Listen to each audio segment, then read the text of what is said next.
And it seems that Donald Trump is still at loggerheads with top COVID advisor Dr. Anthony Fauci about the virus. Let's find out the latest news now with Simon Marks in Washington. Hi there, Simon. Always great to chat to you. You know, normally the last few weeks of any presidential campaign are full of mudslinging and drama. Things really get dirty. So how different is this run-up to usual run-ups, if at all? Well, it is inevitably different because of COVID-19, and that's created some clear contrasts between what we're witnessing here and previous elections. First of all, early voting. More than 25 million Americans have already cast their ballots. That's 50 times higher than the number of Americans who had voted by this stage in 2016. They started in the state of Florida today, in-person early voting for the first time. And even though there was uncharacteristic rainstorms lashing the Sunshine State, people were queuing up from 5 o'clock in the morning to cast their ballots there. We are also seeing an altered campaign trail. While Donald Trump continues to hold rallies day after day in multiple battleground states, not concerned at all about the threat to public health of COVID-19. There's no social distancing at any of his rallies, very little mask wearing taking place. Indeed, he told a conference call of campaign staff today that he believes the public is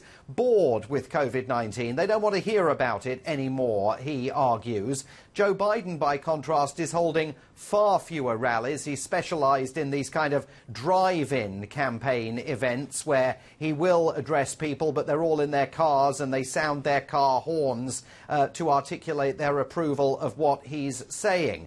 So we are into the final 2 weeks of all of this, hurtling towards another possibly quite unedifying presidential debate this Thursday night, because over the weekend Donald Trump started referring to the Bidens, plural, as an organised crime family, very much continuing to try and go negative in this campaign rather than doing what many Republicans would like to see him do, and that is articulate a very clear vision of where he plans to take the country should he win 4 more years.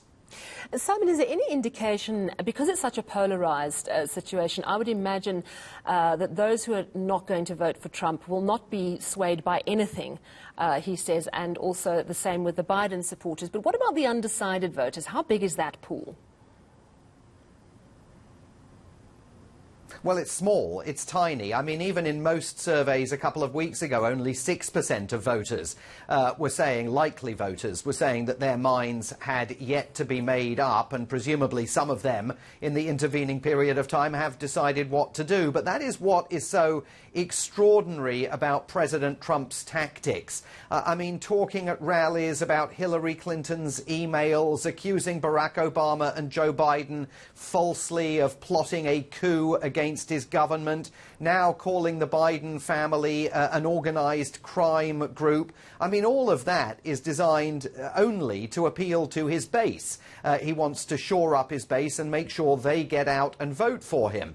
But it's doing very little to win across floating voters in the centre. So you've seen some Republicans now so nervous about where all of this is going that they are breaking with Donald Trump. Senator Ben Sasse of Nebraska, a Republican in a tight re-election battle in his state, told supporters last week that there were all sorts of areas where he disagreed with President Trump, and he was worried that the president was presiding over what is about to be a Republican bloodbath in these elections. Because remember, it's not just Donald Trump's hide that's on the line here. The entire House of Representatives and 1/3 of the Senate is also up for grabs, and there are signs now of considerable strains in the relationship between the White House and many of those Republicans who are also battling for their political futures.